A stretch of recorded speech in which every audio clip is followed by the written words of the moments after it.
রাজনৈতিক অস্থিরতা, নির্বাচন আর নানা বিতর্কের মধ্যেই এবার নেতাকর্মীদের উদ্দেশ্যে গুরুত্বপূর্ণ বার্তা দিলেন জামাত ইসলামীর আমির ডাক্তার শফিকুর রহমান। এই বার্তায় কি বলা হয়েছে আর নির্বাচনে জামায়াতের স্পষ্ট বক্তব্যগুলো কি, চলুন এই ভিডিওতে জেনে নেই। তাই ভিডিওটি শুরু থেকে শেষ পর্যন্ত দেখতে থাকুন এবং এখনও যদি ফ্রিডম অফ ভয়েস ইউটিউব চ্যানেলটি সাবস্ক্রাইব করে না থাকেন তাহলে সাবস্ক্রাইব বাটনে ক্লিক করে আমাদের সঙ্গেই থাকুন। শুক্রবার নিজের ভেরিফাইড ফেসবুক পেজে দেওয়া এক পোস্টে জামায়াতের আমির ডাক্তার শফিকুর রহমান বলেন, ধৈর্যের পরীক্ষাই সবচেয়ে বড় পরীক্ষা।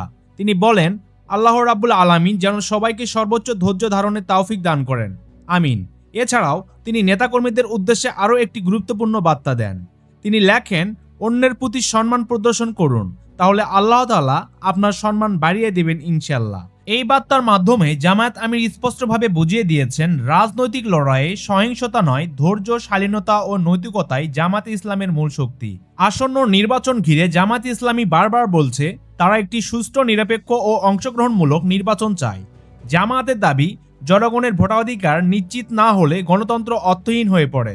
দলটি মনে করে ইসলামী মূল্যবোধ, ন্যায় বিচার ও মানুষের অধিকার রক্ষার মাধ্যমেই দেশকে এগিয়ে নেওয়া সম্ভব। তাই নেতাকর্মীদের প্রতি আহ্বান, উস্কানিতে পা না দিয়ে শান্তিপূর্ণ ও দায়িত্বশীল ভূমিকা পালন করা। সম্মানিত ভিউয়ার্স, ভিডিওটি এ পর্যন্তই ছিল। সবশেষে বলা যায়, ধৈর্য, সম্মান আর নৈতিক রাজনীতির এই বার্তা দেশের মানুষের জন্য কতটুকু কল্যাণকর হবে সেটাই এখন দেখার বিষয়। তবে এই মন্তব্য ঘিরে আপনার যদি কোনো মতামত থাকে তাহলে অবশ্যই ভিডিওর নিচে কমেন্ট করে জানিয়ে দিবেন এবং ভিডিওটিতে একটি লাইক দিয়ে সবার সাথে শেয়ার করবেন। আবারও বলছি, আপনি যদি এখনও ফ্রিডম অফ ভয়েস ইউটিউব চ্যানেলটি সাবস্ক্রাইব করে না থাকেন তাহলে চ্যানেলটি সাবস্ক্রাইব করে আমাদের সঙ্গেই থাকবেন। ধন্যবাদ।